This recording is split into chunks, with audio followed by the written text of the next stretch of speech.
नमस्कार, मैं शिवराम चौधरी स्वामी केशवानंद शिक्षण संस्थान की ऑनलाइन क्लासेज में आप सभी का स्वागत करता हूं। जैसा कि हमने पिछले वीडियो में कक्षा 8 के इतिहास पुस्तक के 5वें अध्याय का कुछ अध्ययन किया था और आज इस वीडियो में हम उसी अध्याय को आगे बढ़ाते हुए अध्ययन करेंगे। देखिए, पिछले वीडियो में हमने अध्ययन किया था स्रोत नंबर 1, यानी उसमें विष्णु भट्ट द्वारा जो पुस्तक लिखी गई है माया प्रवास, उसके कुछ अंश दिए गए हैं। तो अगला स्रोत देखिए क्या है, जल्दी ही हर टुकड़ी में उत्तेजना छा गई। उस दौर की एक और झलक सूबेदार सीताराम पांडे के संस्मरणों से मिलती है। यानी एक झलक हमको मिली है विष्णु भट्ट गोडसे के द्वारा और दूसरी जो झलक है सूबेदार सीताराम पांडे के संस्मरणों से मिलती है। सीताराम पांडे को 1812 में बंगाल नेटिव आर्मी में सिपाही के तौर पर भर्ती किया गया। यानी ये जो बंगाल नेटिव आर्मी थी उसमें सिपाही के रूप में भर्ती हुए थे। उन्होंने 48 साल तक नौकरी की और 1860 में वे सेवानिवृत्त हुए, एक तरह से रिटायरमेंट हो गए। उन्होंने बगावत को दबाने में अंग्रेज़ों की मदद की। यानी ये जो बगावत एक तरह से विद्रोह जो भारतीयों के द्वारा किया जा रहा था उसको दबाने में मदद की। हालांकि उनका बेटा भी विद्रोही के साथ था और अंग्रेज़ों ने उसे सीताराम की आंखों के सामने ही मार डाला। जो सीताराम जो पांडे थे इन्होंने अंग्रेज़ों की सहायता की, लेकिन जो इनका बेटा था वो विद्रोहियों के क्रांतिकारियों के साथ था। तो अंग्रेज़ों ने क्या किया, सीताराम के सामने ही, आंखों के सामने, और इसके बेटे को मार डाला। ठीक है। अपने सेवानिवृत्ति के बाद उनके कमान अफसर नारगेट ने उन्हें अपने संस्मरण लिखने के लिए प्रेरित किया। सीताराम ने 1861 में अवधी भाषा में अपने संस्मरण लिखे, जिनका नॉरगेट ने अंग्रेजी में अनुवाद किया और फ्रॉम सीओपी टू सूबेदार, सिपाही से सूबेदार तक के नाम से प्रकाशित करवाया। यानी सिपाही के रूप में भर्ती हुए थे और किस तरह सूबेदार के पद पर पहुँचे। ठीक है। सीताराम पांडे के संस्मरणों का एक अंश इस प्रकार था। यानी उसके द्वारा जो संस्मरण लिखे गए उनका एक तरह से कुछ भाग यहाँ पर दिया गया है। देखिए, मेरा मानना है कि अवध पर हुए कब्जे से सिपाहियों के भीतर गहरा अविश्वास भर गया था। यानी जो अवध पर जो एक तरह से ब्रिटिश सरकार के सिपाहियों के द्वारा जो एक तरह से कब्जा किया गया था, उससे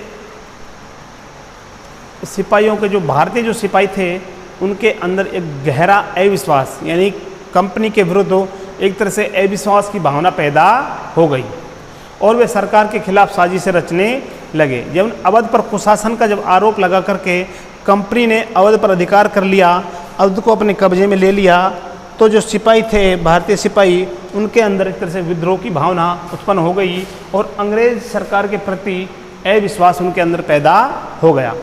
और उन्होंने क्या किया, सरकार के खिलाफ साजिशें रचने लगे, षड्यंत्र वो रचने लग गए। ठीक है। अवध के नवाब और दिल्ली बादशाह के नुमाइंदों को सेना की नब्ज जानने के लिए पूरे भारत में भेज दिया गया था। उन्होंने सिपाहियों की भावनाओं को और हवा दी।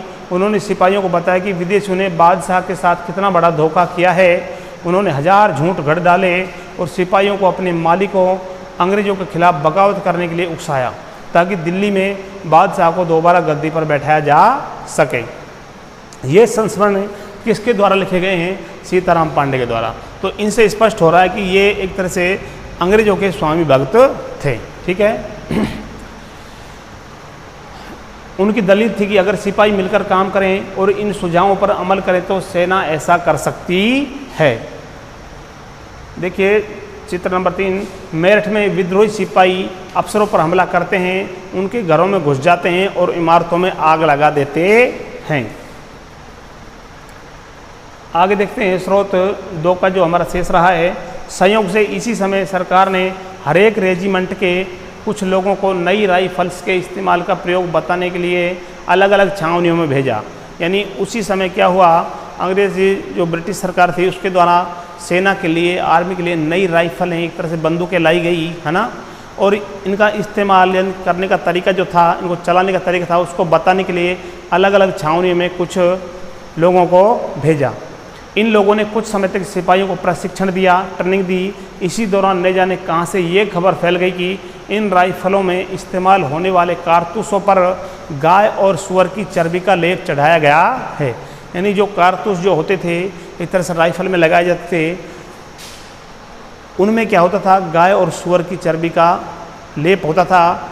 उसको ऐसा क्यों किया जाता था कि कारतूस को चिकना करने के लिए। ठीक है, हमारी रेजिमेंट के जो लोग होते थे दूसरे लोगों को लिखकर ये खबर भेजने लगे और जल्द ही हर एक रेजिमेंट में उत्तेजना का माहौल बन गया।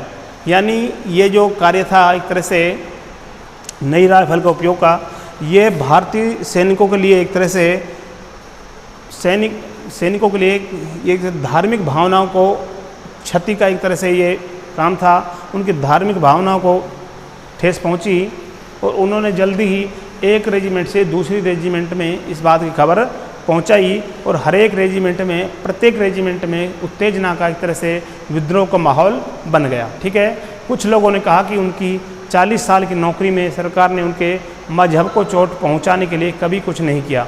यानी 40 वर्ष की उनकी नौकरी हो गई, तब अंग्रेज सरकार ने कुछ नहीं किया। लेकिन जैसा कि मैंने पहले जिक्र किया, अवध पर कब्जे के कारण सिपाही पहले ही गुस्से में थे। यानी कुछ गुस्सा तो सैनिकों में पहले से ही था, है ना। स्वार्थी लोगों ने फौरन यह कहानी गढ़ दी कि अंग्रेज तो सबको ईसाई बनाना चाहते हैं। यानी कुछ लोगों के द्वारा ये अफवाह फैलाई गई कि जो अंग्रेज सरकार है ये भारतीयों को ईसाई बनाना चाहती है, इसलिए उन्होंने ऐसे कारतूस तैयार किए हैं ताकि उन्हें इस्तेमाल करने से मुसलमान और हिंदू दोनों ही भ्रष्ट हो जाएं, उनका धर्म भ्रष्ट हो जाए। आगे देखिए, कर्नल साहब का मानना था कि यह बेचैनी जो उन्हें साफ दिखाई दे रही थी इस बार भी अपने आप ख़त्म हो जाएगी और उन्होंने मुझे घर चलने की हिदायत दी। ठीक है, तो ये दो स्रोत हमने पढ़े हैं। ठीक है, अब देखिए अगला बिंदु क्या है, सैनिक विद्रोह जन विद्रोह बन गया। यानी जो 58 की जो 57 की जो क्रांति है ये एक सैनिक विद्रोह के रूप में इसकी शुरुआत हुई थी और धीरे धीरे ये एक प्रकार से जन विद्रोह बन गया। देखिए सैनिक विद्रोह क्या होता है, जब सिपाही इकट्ठा होकर अपने सैनिक अफसरों का हुक्म मानने से इनकार कर देते हैं तो इसको सैनिक क्रांति या सैनिक विद्रोह कहा जाता है। यद्यपि शासक और प्रजा के बीच संघर्ष कोई अनोखी बात नहीं होती, लेकिन कभी कभी ये संघर्ष इतने फैल जाते हैं कि राज्य की सत्ता छिन्न भिन्न हो जाती है। यानी कहा गया है कि शासक में और प्रजा में एक तरह से संघर्ष होना ये कोई अचंभे की बात नहीं थी, अनोखी बात नहीं थी, लेकिन कभी कभी ये संघर्ष जो था, संघर्ष इतना फैल जाता कि राज्य की सत्ता छिन्न भिन्न हो जाती। बहुत सारे लोग मानने लगे हैं कि उन सब का शत्रु एक है, इसलिए वे सभी कुछ करना चाहते हैं। इस तरह की परिस्थिति में हालात अपने हाथ में लेने के लिए लोगों को संगठित होना पड़ता है। उन्हें संचार, पहलकदमी और आत्मविश्वास का परिचय देना होता है। जब सैनिकों के द्वारा या लोगों के द्वारा ऐसे विद्रोह किए जाते हैं तो उन्हें संगठित होने की एक तरह से आवश्यकता होती है। ठीक है, भारत के उत्तरी भागों में 1857 में ऐसी ही स्थिति पैदा हो गई थी। फतेह और शासन के 100 साल बाद ईस्ट इंडिया कंपनी को एक भारी विद्रोह से जूझना पड़ रहा था। यानी करीब उनको 100 वर्ष हो गए थे, है ना, तब जाकर के क्रांति की भावना यहाँ पर पैदा हुई, विद्रोह की भावना भड़क उठी। ठीक है, 1857 में शुरू हुई इस बगावत ने भारत में कंपनी का अस्तित्व खतरे में डाल दिया। मेरठ से शुरू करके सिपाहियों ने कई जगह बगावत की। समाज के विभिन्न तबकों के असंख्य लोग विद्रोही तेवरों के साथ उठ खड़े हुए। कुछ लोग मानते हैं कि 19वीं सदी में उपनिवेशवाद के खिलाफ दुनिया भर में यह सबसे बड़ा संघर्ष था। यानी अंग्रेजों के खिलाफ, उपनिवेशवादों के खिलाफ ये जो संघर्ष था ये सबसे बड़ा संघर्ष माना गया है। देखिए चित्र में देखिए यहाँ पर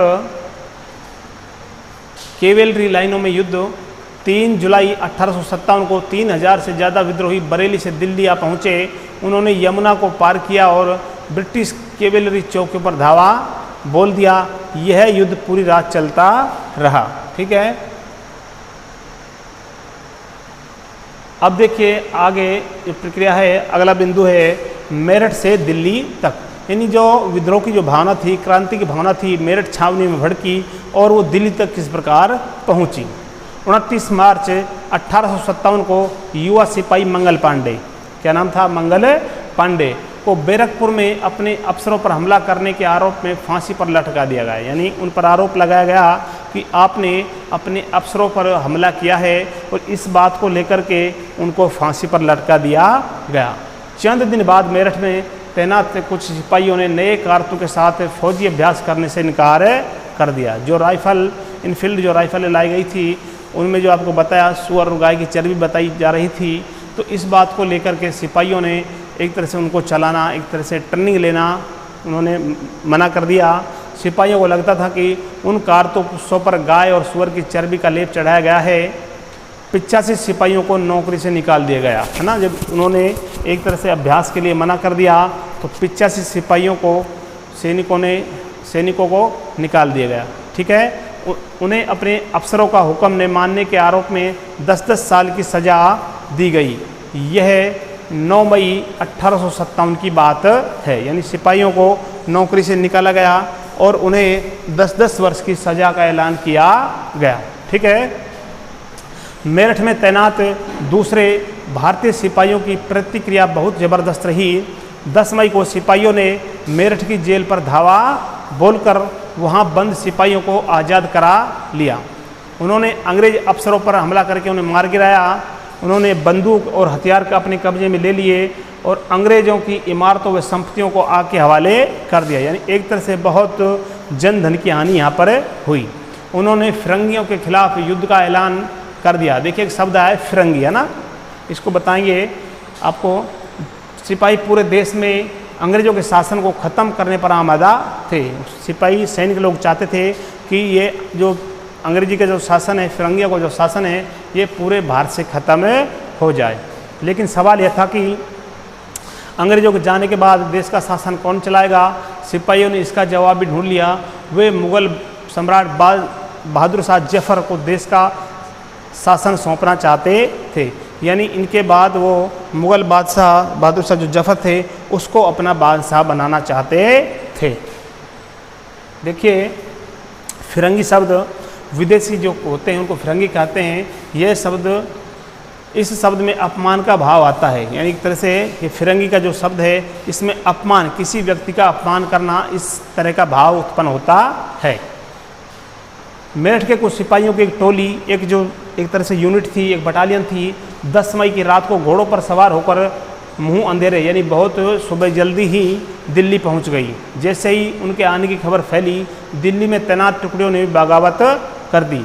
यहाँ भी अंग्रेज अफसर मारे गए। देसी सिपाहियों ने हथियार व गोला बारूद कब्जे में ले लिया और इमारतों को आग लगा दी। विजयी सिपाही लाल किले की दीवारों के आसपास जमा हो गए। वे बादशाह से मिलना चाहते थे। यानी लाल किले में जो बहादुर शाह जफर ठहरे हुए थे, सिपाही उससे मिलना चाहते थे। बादशाह अंग्रेज़ों की भारी ताकत से 2-2 हाथ करने को तैयार नहीं थे, लेकिन सिपाही भी अड़े रहे। आखिरकार वे जबरन महल में घुस गए और उन्होंने बहादुर शाह जफर को अपना नेता घोषित कर दिया। यानी सैनिकों के द्वारा 1857 की क्रांति का एक तरह से जो नेता घोषित किया गया, किसको किया गया? बहादुर शाह जफर को। ठीक है, आगे हम देखते हैं अगला बिंदु।